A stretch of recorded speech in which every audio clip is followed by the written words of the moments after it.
Nais nyo bang makita ang Statement of Assets, Liabilities and Net Worth o SALN ng mga kongresista? Maaari nyo na itong makita sa interactive online SALN ng GMA News Online. Nakatutok si Ivan Mayrina. Napatalsik si dating Supreme Court Chief Justice Renato Corona dahil sa hindi pagdedeklara ng kanyang multimillion peso bank account sa kanyang Statement of Assets, Liabilities and Net Worth o SALN. Dahil dito napukaw ang interes ng sambayanan kung totoo at kumpleto nga ba ang idinedeklara ng mga politiko at mga opisyal ng gobyerno sa kanilang SALN. Gusto nyo bang malaman kung gaano kayaman o kahirap ang inyong congressman? Madali na yan sa interactive SALN ng GMA News Online. Itapat lamang ang mouse sa classification na gusto ninyo, pwedeng alphabetical o by net worth o by assets at liabilities. Halimbawa sa by net worth, ang pinakamayamang kongresista, si Manny Pacquiao. That is great. It's long overdue.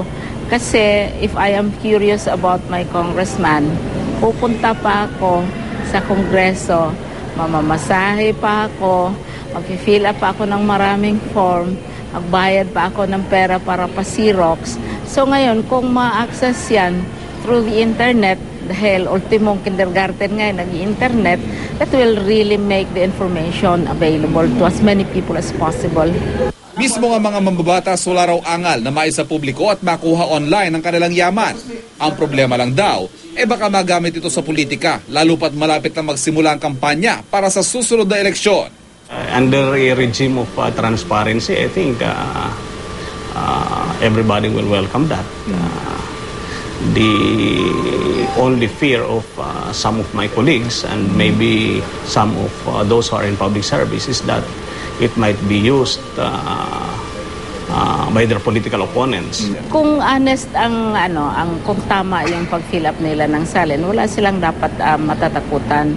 Kasi paulit-ulit na naming sinasabi, hindi naman kasalanan na pumasok ka sa gobyerno na ikaw ay dating mayaman.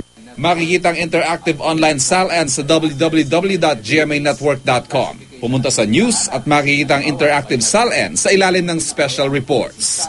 Ivan Mayrina, Nakatutok, 24 Oras.